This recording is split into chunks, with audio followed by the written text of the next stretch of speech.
അത് അവർക്ക് നിൽക്കാൻ പറ്റില്ല. കാരണം അവർ പൊതുസമൂഹത്തിന്റെ മുന്നിൽ ഒറ്റപ്പെട്ടു പോകും. CPM നേതാക്കന്മാർ പിണറായി വിജയനെ ഭയന്ന് മത്സരിച്ച് പിന്തുണ കൊടുക്കുകയാണ്. ഞാൻ ചോദിച്ചില്ലെന്ന്, കോടിയേരി ബാലകൃഷ്ണന്റെ മകന്റെ കേസ് വന്നപ്പോൾ CPM നേതാക്കൾ അതല്ലല്ലോ ചെയ്തത്. അധികാരത്തിന്റെ കൂടെ നിൽക്കുക എന്നാണ് തീരുമാനം. അപ്പോൾ നമ്മുടെ ബിനോയ് വിശ്വം ആദ്യം പറഞ്ഞത് അത് തന്നെയാണ്. രണ്ടാമത് പാർട്ടി യോഗം കൂടിക്കഴിഞ്ഞപ്പോൾ പാർട്ടിയുടെ അഭിപ്രായം എന്നുള്ള രീതിയിലാണ് ഇത് പറഞ്ഞത്. അപ്പോൾ ഈ CPM നേതാക്കന്മാർക്ക് കാഴ്ചപ്പാടല്ലല്ലോ, ആഴ്ചപ്പാടാണുള്ളത്. ഓരോ ആഴ്ചയിലും നിലപാട് മാറ്റിക്കൊണ്ടിരിക്കുന്ന ഒരു സ്വഭാവമാണുള്ളത്. അപ്പോൾ ഇത് എത്ര ദിവസം ബിനോയ് വിശ്വത്തിന്റെ അഭിപ്രായം നിലനിൽക്കുമെന്ന് എനിക്കറിയില്ല. പക്ഷേ അസ്വസ്ഥതകൾ പാർട്ടിക്കകത്തും മുന്നണിയിലും പുകയുകയാണ് എന്നതിന്റെ ഉദാഹരണമാണ്. ആരെങ്കിലും ഉണ്ടാവുമല്ലോ എവിടെയെങ്കിലും ചോദിക്കാൻ വേണ്ടിയിട്ട്. എല്ലാവരും മത്സരിച്ച് സ്തുതിപാഠ സംഘം മത്സരിച്ച് സ്തുതിപാടിക്കൊണ്ടിരിക്കുന്ന ഒരു കാലത്താണ് നമ്മൾ ജീവിക്കുന്നത്. എല്ലാം കാരണഭൂതനാണ് എന്ന് പറയുന്ന ഒരു കാലത്ത് ജീവിക്കുമ്പോൾ അതിനെതിരായി ചോദ്യം ഉന്നയിക്കാൻ ആരെങ്കിലും വരട്ടെ അവരുടെ കൂട്ടത്തിൽ നിന്ന്. ഞങ്ങൾ എന്തായാലും അതിശക്തമായി അതിനെ വിമർശിച്ചിട്ടുണ്ട്. മുഖ്യമന്ത്രി ധാർമ്മിക ഉത്തരവാദിത്വം ഏറ്റെടുത്ത് രാജിവെക്കണമെന്നുള്ള നിലപാടാണ്. CPI ആ നിലപാട് സ്വീകരിച്ചാൽ ഞങ്ങൾ അതിന് പിന്തുണ കൊടുക്കും.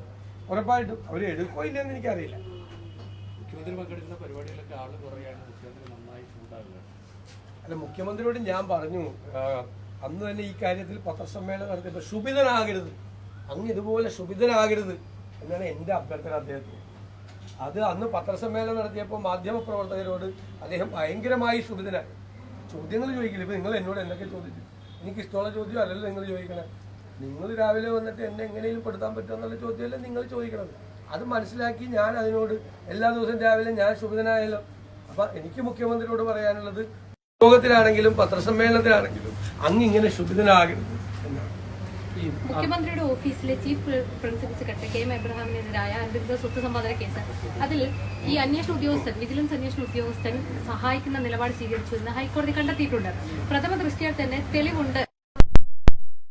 അത് ഗുരുതരമായ കണ്ടെത്തലല്ലേ സർക്കാരിന്റെ? ഹൈക്കോടതി വിധി മുഖ്യമന്ത്രിക്ക് കൂടി ഏറ്റ ആഘാതമാണ്.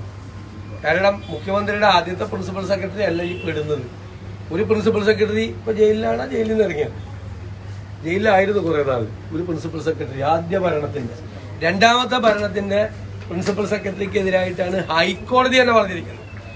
വലിയ തെളിവുകളുണ്ട് അദ്ദേഹത്തിനെതിരായി പ്രാഥമികമായി അനധികൃതമായി സമ്പാദിച്ചതിനെ പറ്റി. ആദ്യം അന്വേഷിച്ച വിജിലൻസ് ഉദ്യോഗസ്ഥൻ, വിജിലൻസ് മുഖ്യമന്ത്രിയുടെ കീഴിലുള്ള വിജിലൻസ് മുഖ്യമന്ത്രിയുടെ പ്രിൻസിപ്പൽ സെക്രട്ടറിയെ കുറിച്ച് അന്വേഷിച്ച അത് അദ്ദേഹത്തെ രക്ഷപ്പെടുത്താനുള്ള ശ്രമങ്ങൾ നടത്തി അല്ലേ ഹൈക്കോടതി വിധിയിലെ കൺക്ലൂഷൻ. മാത്രമല്ല, പ്രിൻസിപ്പൽ സെക്രട്ടറിക്കെതിരായി ഉന്നയിക്കപ്പെട്ടിരിക്കുന്ന ആരോപണങ്ങൾക്ക് പ്രാഥമികമായി തെളിവുണ്ടെന്ന് CBI അന്വേഷിക്കാൻ പറഞ്ഞത്. വലിയ അടിയാണ്. മുഖ്യമന്ത്രി മൗനം പാലിക്കുകയാണ്. മുഖ്യമന്ത്രി ഇതൊക്കെ ചോദിച്ചാലാണ് ശുഭിതനാകുന്നത്. ഇതൊക്കെ ചോദിക്കാതിരിക്കാൻ വേണ്ടിയിട്ടാണ് നിങ്ങളോട് ശുഭിതനാകുന്നത്. ചോദിച്ചു തുടങ്ങുമ്പോൾ തന്നെ ശുഭിതനായ പിന്നെ നിങ്ങൾക്ക് ചോദിക്കാൻ പറ്റില്ലല്ലോ. മുഖ്യമന്ത്രി ഉത്തരം പറയേണ്ട കാര്യമാണ്. ഇപ്പൊ എക്സാലോജിക്കിന്റെ കാര്യത്തിൽ മുഖ്യമന്ത്രി ഉത്തരം പറയണം. പ്രിൻസിപ്പൽ സെക്രട്ടറി ഡോക്ടർ KM എബ്രഹാമിന്റെ കാര്യത്തിൽ മുഖ്യമന്ത്രി ഉത്തരം പറയണം. വഖഫിന്റെ കാര്യത്തിൽ മുനമ്പത്തെ ജനങ്ങളെ വഞ്ചിച്ചതിന്റെ കാര്യം മുഖ്യമന്ത്രി മറുപടി പറയണം. മുഖ്യമന്ത്രി ഇതൊന്നും മറുപടി പറയുന്നില്ല. മുഖ്യമന്ത്രി മാത്രമല്ല, വർഗീയതയ്ക്ക് കുടചൂടി കൊടുക്കുകയാണ്. സംഘപരിവാറിന്റെ അജണ്ടയ്ക്ക് പേടിച്ചിട്ടാണെന്ന് അറിയില്ല എനിക്ക് കേസ്. സംഘപരിവാറിന് കേരളത്തിൽ ഒരു അജണ്ടയുണ്ട്, ഭിന്നിപ്പിക്കുക. ആ അജണ്ടയ്ക്ക് കേരളത്തിലെ മുഖ്യമന്ത്രി കുടചൂടി കൊടുക്കുകയാണ്. അതല്ലേ നമ്മൾ കഴിഞ്ഞ ദിവസം ആലപ്പുഴയിലൊക്കെ കണ്ട കാര്യം. കുടചൂടി കൊടുക്കുക. സംഘപരിവാറിനെ ഭയന്ന് സംഘപരിവാർ കേരളത്തിൽ ഉണ്ടാക്കാൻ പോകുന്ന, ജാതിയിലും മതത്തിലും ഒക്കെ ഉണ്ടാക്കാൻ പോകുന്ന വിഭജനത്തിന് മുഖ്യമന്ത്രി കുട പിടിച്ചു കൊടുക്കുകയാണ്. അതിൽ നിന്ന് അദ്ദേഹം പിന്മാറണം. കേരളത്തിന് വേണ്ടി അതിൽ നിന്ന് പിന്മാറണം എന്നാണ് ഞങ്ങളുടെ അഭ്യർത്ഥന. ഈ സംസ്ഥാന ഗവർണർ അബ്ദുൽ സുപ്രീം കോടതി വിധിയെ സംബന്ധിച്ചുള്ള പ്രതികരണം നടത്തിയിട്ടുണ്ട്. അത് ശരിയല്ല എന്ന രീതിയിലാണ് അദ്ദേഹത്തിന്റെ പ്രതികരണം വരുന്നത്. സുപ്രീം കോടതി വിധിയെ കുറിച്ച് ഗവർണർ നടത്തിയ പരാമർശം ഖേദകരമാണ്. അങ്ങനെ ഒരു ഗവർണർ അങ്ങനെ പറയാൻ പാടില്ല.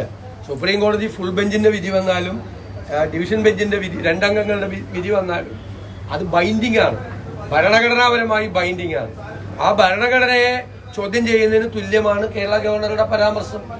സുപ്രീം കോടതി വിധി വന്നാൽ അത് 2 അംഗങ്ങൾ നടത്തിയ വിധിയല്ലേ, അത് ഫുൾ ബെഞ്ചിൽ പോകേണ്ട വിധിയല്ലേ. അതുകൊണ്ട് ഇത് ശരിയല്ല എന്ന് പറയുന്നത് ഏത് നീതിയുടെ അടിസ്ഥാനത്തിലാണ്, ഏത് ന്യായത്തിന്റെ അടിസ്ഥാനത്തിലാണ്, ഏത് ഭരണഘടനാ പ്രൊവിഷൻ അനുസരിച്ചിട്ടാണ്? സുപ്രീം കോടതി വിധി ബൈൻഡിംഗ് ആണ്. നമുക്കെതിരെ വന്നാലും ബൈൻഡിംഗ് ആണ്, വേണമെങ്കിൽ റിവ്യൂ പെറ്റീഷൻ കൊടുക്കാം. പക്ഷെ ഗവർണർ അങ്ങനെ ഒരു പരാമർശം, ഒരു ഭരണഘടനാ സ്ഥാപനം തന്നെയാണ് കോടതി, ഗവർണർ ഒരു ഭരണഘടനാ സ്ഥാപനം മറ്റൊരു ഭരണഘടനാ സ്ഥാപനത്തിനെതിരായി ഇങ്ങനെ ഒരു അനുചിതമായി അദ്ദേഹത്തിന്റെ ആ കമന്റ് അനുചിതമായി പോയെന്നാണ് ഞങ്ങളുടെ അഭിപ്രായം. ഒരു കാര്യം, ഈ വയനാട് DCC ട്രഷററുടെ ഒരു കട ഉണ്ടായിരുന്നല്ലോ, അപ്പൊ അത് കോൺഗ്രസിന്റെ വരുത്തി വെച്ചതാണെന്നാണ് പറയുന്നത്. അപ്പൊ അതുകൊണ്ട് തന്നെ ഇപ്പൊ ഇന്നലെ സെറ്റിൽ ചെയ്തെന്ന് പറയുന്നത്, പക്ഷെ ഇന്ന് വീണ്ടും MP ഗോവിന്ദൻ അക്കാര്യം വീണ്ടും പറഞ്ഞിട്ടുണ്ട്, സെറ്റിൽ ചെയ്തിട്ടില്ല എന്ന രീതിയിലാണ് അദ്ദേഹത്തിന്റെ പ്രതികരണം വന്നിരിക്കുന്നത്. അവർക്കെന്താ അതിൻ്റെ അകത്ത് കാര്യം? MP ഗോവിന്ദൻ എന്താ കാര്യം? MP ഗോവിന്ദന് വേറെ ഒരുപാട് കാര്യം നോക്കാണ്ട്, അത് പോയി അന്വേഷിക്കും. ഇത് ഞങ്ങൾ തീർത്തോളാം. ഈ ഒരു കോൺഗ്രസിന്റെ പുനഃസംഘടന